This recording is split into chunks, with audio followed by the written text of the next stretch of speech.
السلام علیکم ورحمۃ اللہ وبرکاتہ۔ نحمدہ ونصلی ونسلم علی رسولہ الکریم وعلی آلہ واصحابہ اجمعین، اما بعد فاعوذ باللہ من الشیطان الرجیم، بسم اللہ الرحمن الرحیم۔ انا فتحنا لک فتحا مبینا، صدق اللہ مولانا العظیم۔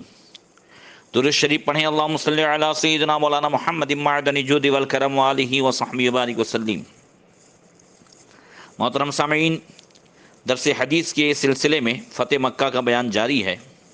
اللہ تبارک و تعالی فتح مکہ کے صدقے میں ہم سب کو فتح و کامرانی سے مشرف فرمائیں، اور صحابہ کرام رضوان اللہ تعالی علیہم اجمعین اور فتح مکہ کے صدقے میں اللہ تبارک و تعالی ہم سب کو کورونا وائرس کی اس بیماری سے نجات عطا فرما کر پھر سے ہمارے ذریعے سے مسجد آباد ہوں، ایسے اسباب پیدا فرمائیں۔ اللہ کے رسول صلی اللہ تعالی علیہ وسلم نے مکہ شریف کی روانگی کے لیے پوری تیاری فرمائی۔ اس کے تعلق سے کچھ باتیں کل ہوئی تھیں۔ آقا کریم صلی اللہ تعالی علیہ وسلم نے مدینہ طیبہ کے ارد گرد بستیوں میں، جنگل میں، صحرا میں، جہاں کہیں مسلمان آباد تھے، سرکار نے وہاں آدمی بھیجے کہ انہیں حضور کا یہ پیغام پہنچائے کہ من کان یؤمن باللہ والیوم الآخر فلیحضر رمضان بالمدینہ۔ جو لوگ اللہ اور قیامت پر ایمان رکھتے ہیں وہ ماہ رمضان میں مدینہ طیبہ پہنچ جائیں۔ اپنے آقا صلی اللہ تعالی علیہ وسلم کا یہ پیغام جس نے بھی سنا وہ مدینہ شریف میں حاضر ہو گیا۔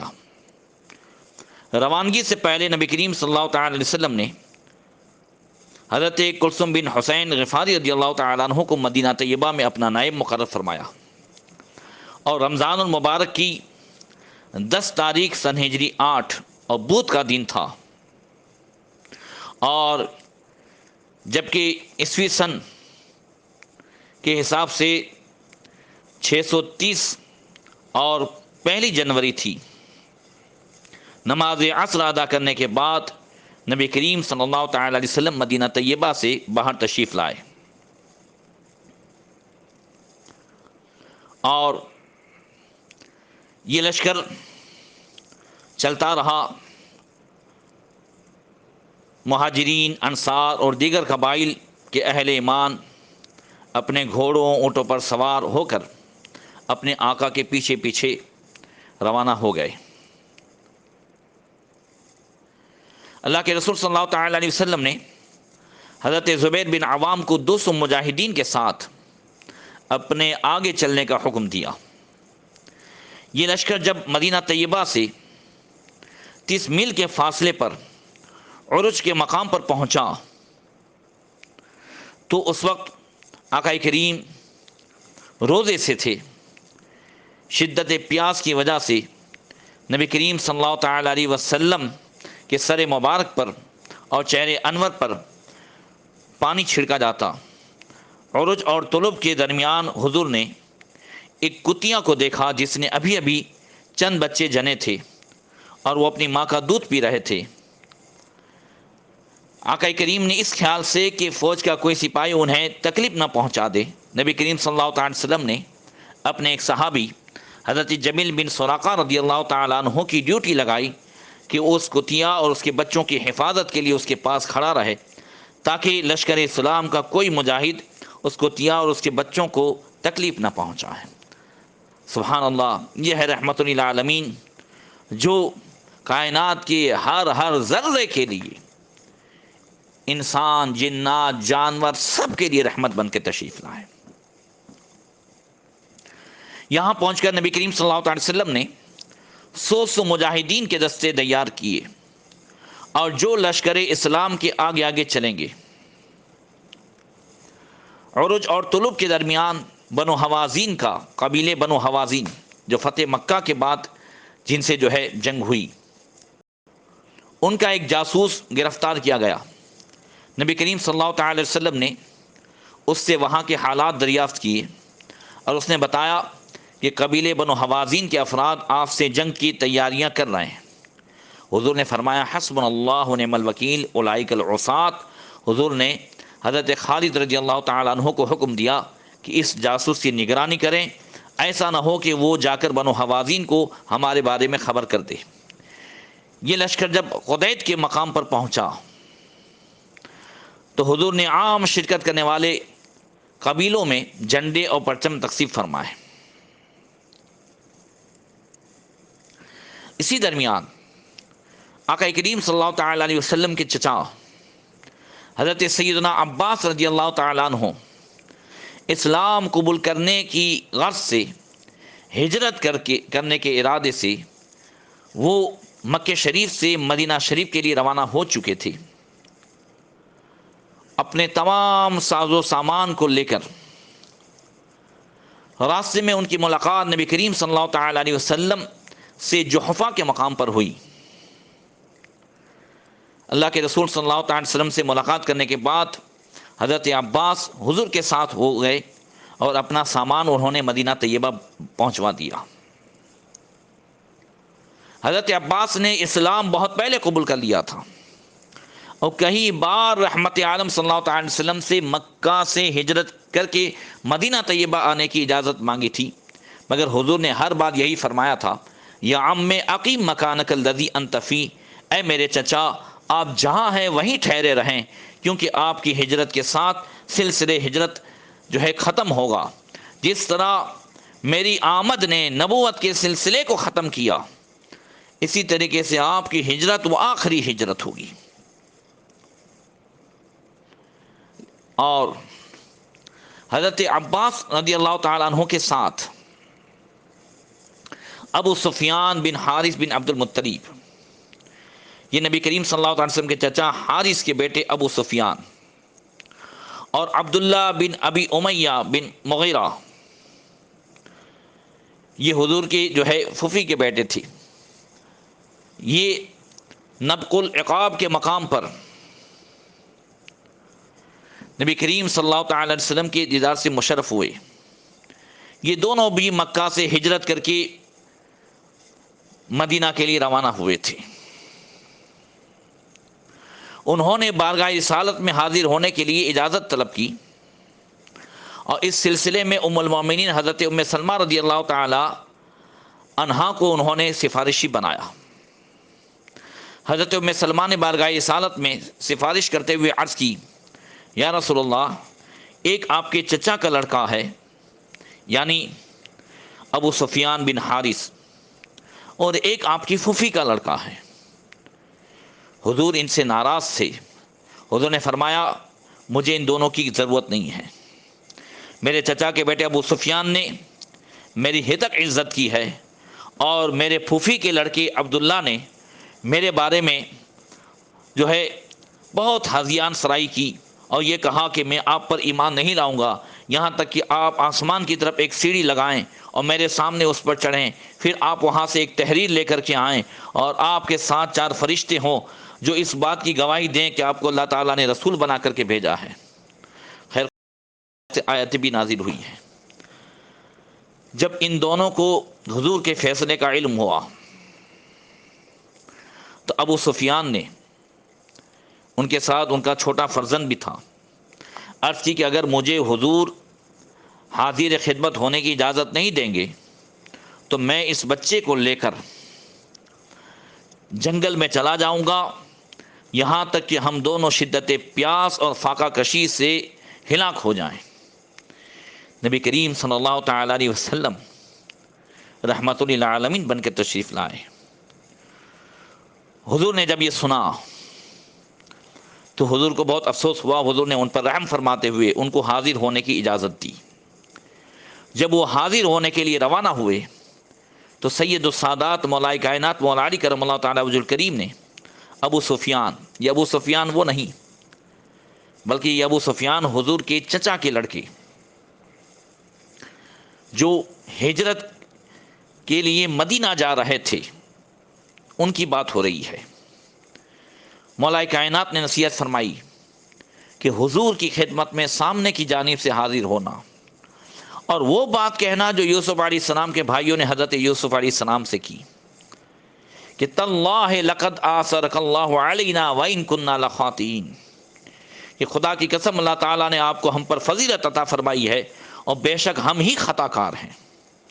اس کی وجہ مولا کائنات نے یہ بیان فرمائی کہ نبی کریم صلی اللہ علیہ وسلم کی عادت مبارک ہے کہ جب کوئی شخص کوئی درخواست پیش کرتا ہے تو حضور اس کا بہترین جواب دیتے ہیں۔ جب یہ دونوں بارگاہ رسالت میں حاضر ہوئے تو انہوں نے اس نصیحت پر عمل کرتے ہوئے یہی آیت پڑھی کہ تاللہ لقد آثرک اللہ علینا وإن كنا لخاطئین، کہ قسم خدا کی بے شک اللہ تعالیٰ نے آپ کو ہم پر فضیلت عطا فرمائی ہے اور بے شک ہم خطا کار ہیں۔ حضور نے اس کے جواب میں وہ آیت کریمہ پڑھ کر کے سنائی جو یوسف علیہ السلام نے اپنے بھائیوں کو سنائی تھی کہ لا تثریب علیکم اليوم یغفر اللہ لکم وہو ارحم الراحمین، کہ آج تم پر کوئی ملامت نہیں، آج کے دن تم پر کوئی گرفت نہیں، اللہ تعالیٰ جو ہے تمہارے قصوروں کو معاف فرمائے، وہ سب مہربانوں سے بڑا مہربان ہے۔ دونوں نے اسلام قبول کیا۔ ابو سفیان بن حارث جب کبھی بارگاہ رسالت میں حاضر ہوتے تو ہمیشہ اپنا سر جھکائے رہتے اور شرم کی وجہ سے آنکھیں اوپر نہ اٹھا سکتے۔ اس وقت انہوں نے ایک قصیدہ عرض کیا جس کے پہلے دو شعر ہیں جو آپ بھی سماعت فرمائیں۔ انہوں نے کہا لعمرک انی یوم احمل رایتا لتغرب خیل اللات خیل محمدی لکل مدلج الحیوان اظلم لیلہ فہذا اوانی حین اہدا وحتدی، کہ آپ کی زندگی کی قسم جس روز میں اس لیے پرچم اٹھایا کرتا تھا کہ لات کے شہسوار، لات وہ جو بت ہے، حضور کے شہسواروں پر غالب آ جائے تو میں اس آدمی کی طرح تھا جو اندھیرے میں حیران ہو کر چل رہا اور اس کی رات اندھیری ہو۔ آج یہ سہانی گھڑی ہے جب مجھے ہدایت دی گئی اور میں نے ہدایت قبول کر دی ہے۔ سبحان اللہ۔ اللہ تعالیٰ ان کے اسلام کے صدقے میں ہمیں بھی ایمان کی سلامتی عطا فرمائے۔ بلکہ ایک سفر یہ جاری رہا، عشاء کے وقت مر الزہران کی بستی کے پاس سے گزر ہوا، وہاں رات گزارنے کے لیے اللہ کے رسول صلی اللہ علیہ وسلم نے ٹھہرنے کا حکم دیا۔ اس کے ساتھ ہی آقا کریم نے یہ فرمان جاری فرمایا کہ ہر شخص اپنے اپنے پڑاؤ میں آگ جلائے۔ فوراً حضور کے حکم کی تعمیل کی گئی اور 10,000 چولہے روشن ہو گئے، ساری وادی جگمگ جگمگ کرنے لگی۔ رات کو لشکر اسلام کی نگرانی کے لیے سیدنا فاروق اعظم رضی اللہ تعالیٰ عنہ کو مقرر کیا گیا۔ مدینہ طیبہ سے لشکر اسلام کو چلے ہوئے کئی دن گزر چکے تھے، لیکن کفار مکہ کو اس کے بارے میں کوئی خبر نہیں ملی تھی۔ وہ محض بے خبر تھے، انہیں یہ سان گمان بھی نہ ہوا کہ حضور نے مکہ کا ارادہ فرمایا ہے۔ کفار مکہ کو یہ کھٹکا تو ہر وقت لگا رہتا تھا کہ حضور علیہ الصلوۃ والسلام ان پر حملہ آور ہوں گے۔ حالات کا جائزہ لینے کے لیے انہوں نے ابو سفیان کو مقرر کیا۔ جب ابو سفیان اس مشن پر روانہ ہونے لگے تو مکہ والوں نے اس سے کہا کہ اگر ان کی ملاقات حضور سے ہو جائے تو وہ حضور سے سب کے لیے امان کی درخواست کرے۔ آج مکہ والے امان مانگ رہے ہیں، 2 سال پہلے حدیبیہ کے مقام پر وہ حضور کو کعبے میں نہیں آنے دے رہے تھے، اللہ نے کیا شاندار فتح عطا فرمائی، آج امان کی درخواست کے لیے بھیج رہے ہیں۔ چنانچہ ابو سفیان نے، یا ابو سفیان بن حرب حضرت امیر معاویہ کے والد حکیم بن حزام کو ساتھ لے کر اپنے مشن پر روانہ ہوئے۔ راستے میں ان کی ملاقات، یاد رہے کہ اب مکہ والوں کے سردار ابو سفیان ہی تھے، راستے میں ان کی ملاقات بدیل بن ورقہ سے ہو گئی۔ انہوں نے بھی اسے ساتھ چلنے کے لیے کہا تاکہ سب مل کر لشکر اسلام کے بارے میں معلومات حاصل کریں۔ جب یہ لوگ مر الزہران کے قریب عراق نامی بستی میں پہنچے تو وہ یہ دیکھ کر حیران رہ گئے کہ جہاں تک نظر جاتی تھی خیمے ہی خیمے نصب ہیں، اور ہر خیمے کے سامنے آگ روشن ہے۔ انہوں نے گھوڑوں کو ہنہناتے اور اونٹوں کو بلبلاتے سنا تو ان پر شدت خوف سے لرزہ طاری ہو گیا۔ بدیل بن ورقا نے ان کی گھبراہٹ کو کم کرنے کے لیے کہا کہ یہ بنو خزاعہ کا قبیلہ لگتا ہے جنہیں جنگ کی آگ نے جلا کر خاک کر دیا ہے۔ ابو سفیان بولا بھلا بنو خزاعہ کے پاس اتنے لوگ کہاں سے آ گئے؟ اللہ اکبر۔ یہاں پر رک کر کے سیدنا صدیق اکبر رضی اللہ تعالیٰ عنہ کے اس خواب کا بھی تذکرہ کروں جو انہوں نے اس وقت دیکھا۔ حضور کی بارگاہ میں سیدنا صدیق اکبر حاضر ہوئے، عرض کی میرے آقا میں نے آج رات ایک خواب دیکھا ہے کہ حضور کے ساتھ مکہ کے قریب پہنچ گئے ہیں۔ مکہ سے ایک کتیا بھونکتی ہوئی نکلی، جب ہم اس کے قریب ہوئے تو وہ پیٹھ کے بل زمین پر لیٹ گئی اور اس سے دودھ بہنے لگا۔ نبی کریم صلی اللہ علیہ وسلم نے فرمایا ابو بکر مکہ والوں کی قوت اب دم توڑ چکی ہے، وہ اب اپنا دودھ پیش کر رہے ہیں، وہ اپنی رشتہ داریوں کے دامن میں پناہ لینے پر مجبور ہوں گے۔ ان میں سے کئی لوگ اب تمہارے ساتھ ملاقات کرنے والے ہیں، اگر تمہاری ملاقات ابو بکر ابو سفیان سے ہو تو اسے قتل نہ کرنا۔ اللہ اکبر۔ یہ ہے غیب داں نبی صلی اللہ علیہ وسلم۔ اللہ اکبر۔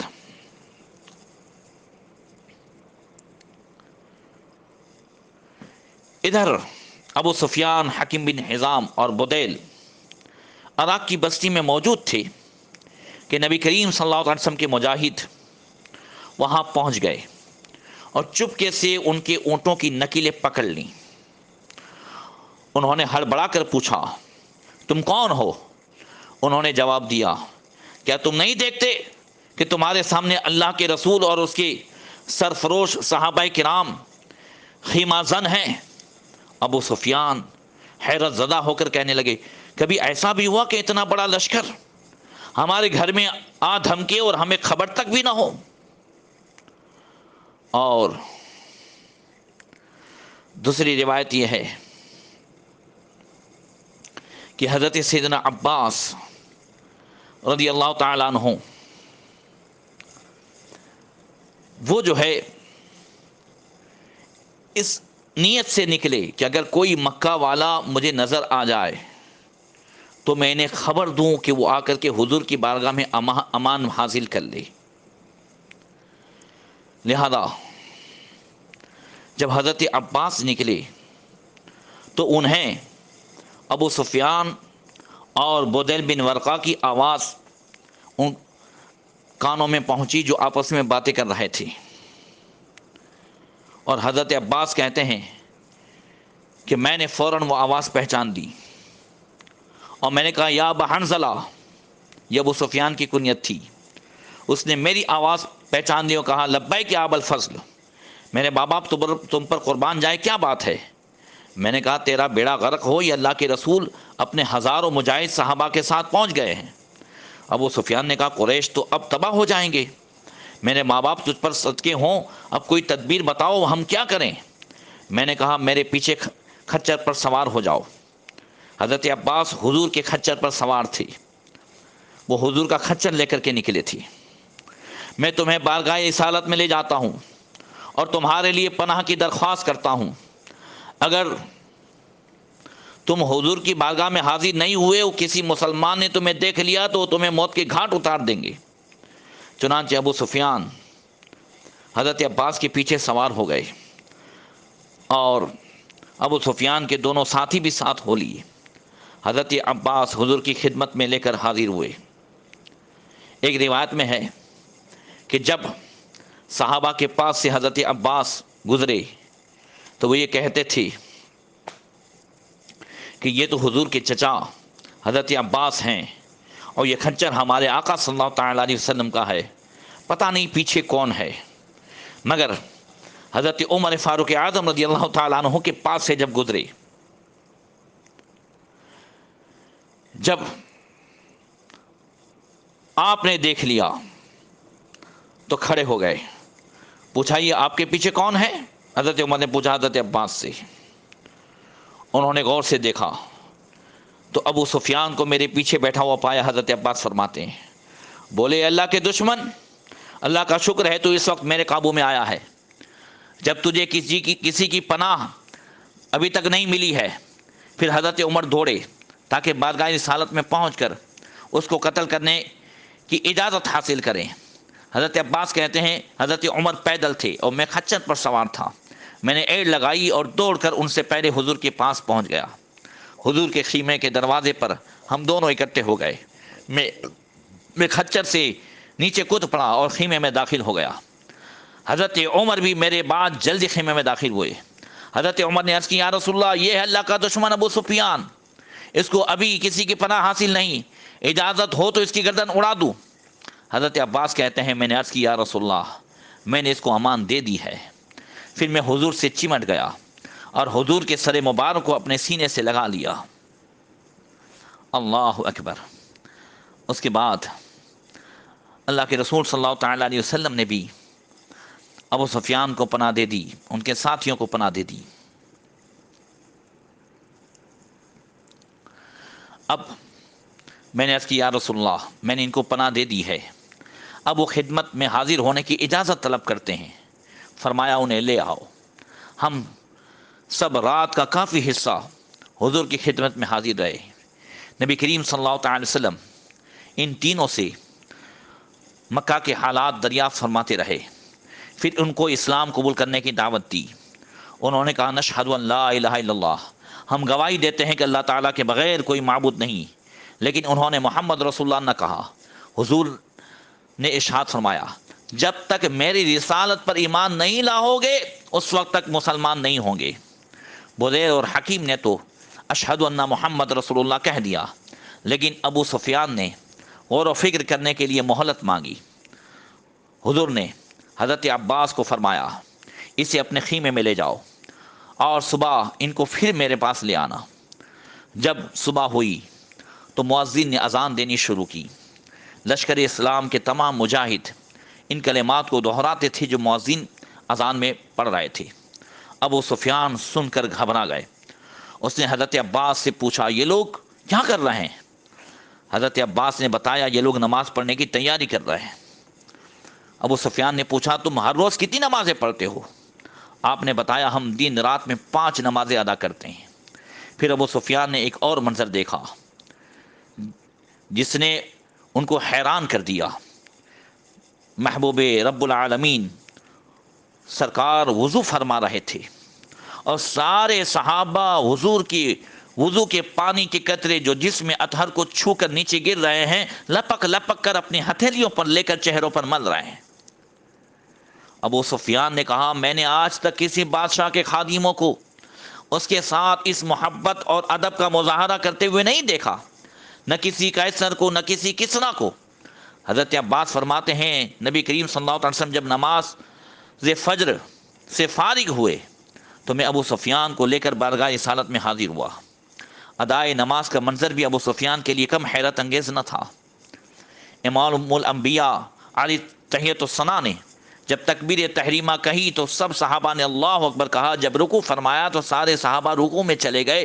رکوع سے اٹھے تو سب اٹھ کر کھڑے ہوئے۔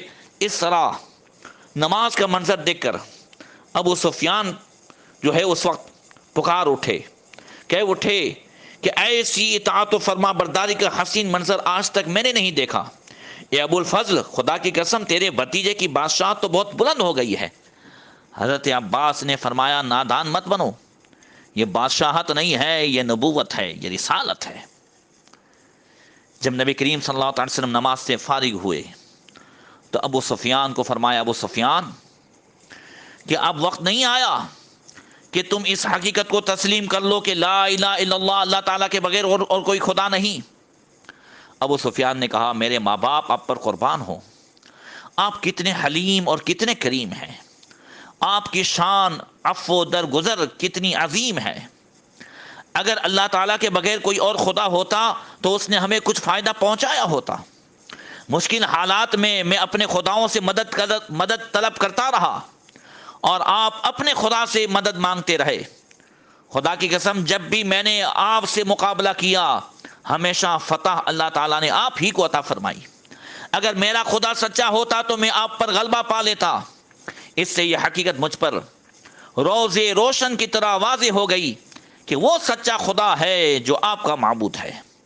پھر حضور نے فرمایا ابھی یہ حقیقت تم پر یہ کیوں نہیں کھلی کہ میں اللہ کا رسول ہوں؟ ابو سفیان نے عرض کی میرے ماں باپ آپ پر قربان، آپ کتنے حلیم اور کتنے کریم ہیں، آپ کی عفو درگزر کی شان کتنی بلند ہے۔ اور اس بارے میں میرے دل میں تھوڑا شک ہے۔ حضرت عباس نے فرمایا تمہارا کھانا خراب ہو، اسلام قبول کر لو۔ فوراً انہوں نے اشہد ان لا الہ الا اللہ واشہد ان محمد عبدہ ورسولہ، اشہد ان لا الہ الا اللہ واشہد ان محمد رسول اللہ پڑھا۔ اسلام قبول کرنے کے بعد ابو سفیان اور حکیم بن حزام نے شکوہ کرتے ہوئے بارگاہ رسالت میں عرض کی یا رسول اللہ، آپ اوباش قسم کے لوگوں کو ہمراہ لے کر آئے ہیں، معاذ اللہ، ان میں سے بعض کو ہم جانتے ہیں اور بعض کو ہم جانتے بھی نہیں، تاکہ وہ آپ کے خاندان والوں اور رشتہ داروں کو تحقیق کریں۔ رحمت عالم صلی اللہ علیہ وسلم نے فرمایا ظلم و فجور کی ابتدا تم نے کی ہے، حدیبیہ کا وعدہ تم نے توڑا ہے، بنی کعب پر تم نے زیادتی کی، حرم کی حدود میں تم نے قتل و غارت گری کا بازار گرم کیا، ان لوگوں نے میری تصدیق کی جب تم نے مجھے جھٹلایا۔ دونوں نے تسلیم کیا کہ حضور نے سچ فرمایا۔ پھر انہوں نے کہا اگر یہی لشکر کشی آپ بنو حوازن کے خلاف کرتے تو کیا بہتر نہ ہوتا؟ وہ آپ کے جانی دشمن تھے اور رشتہ دار بھی نہ تھے۔ اللہ کے پیارے رسول صلی اللہ علیہ وسلم نے فرمایا مجھے امید ہے اللہ تعالیٰ دونوں پر مجھے فتح عطا فرمائے گا، مکہ فتح ہوگا اور بنو حوازن بھی سرے تسلیم خم کر دیں گے۔ حضرت عباس نے عرض کی یا رسول اللہ، حضور جانتے ہیں کہ ابو سفیان کو کچھ شہرت پسند ہے، آپ ایسی چیز ارشاد فرما دیں جس پر وہ فخر کر سکے۔ اور ایک روایت میں ہے کہ سیدنا صدیق اکبر رضی اللہ تعالیٰ عنہ نے یہ پیشکش کی۔ رحمت عالم صلی اللہ علیہ وسلم نے فرمایا من دخل دار ابی سفیان فہو آمین، جو ابو سفیان کے گھر میں داخل ہو گیا اس کے لیے امان ہے۔ ابو سفیان نے عرض کی یہ میرے گھر میں کتنے لوگ سما سکیں گے؟ حضور نے فرمایا جو حکیم بن حزام کے گھر میں داخل ہوگا اسے بھی امان ہے۔ ابو سفیان کا گھر مکہ کے اونچے علاقے میں تھا اور حکیم کا گھر مکہ کے نچلے علاقے میں تھا۔ حضور نے فرمایا جو مسجد حرام میں داخل ہوگا اس کو بھی امان ہے۔ ابو سفیان نے عرض کی مسجد میں چند لوگ سما سکیں گے؟ رحمت عالم صلی اللہ تعالی وسلم نے عام معافی کا دروازہ کھولتے فرمایا جس نے بھی اپنے گھر کا دروازہ بند کر دیا اس کو بھی امان ہے۔ ابو سفیان نے کہا ہاذی واسعہ، اس اعلان میں بڑی وسعت ہے۔ اب اس کے بعد آگے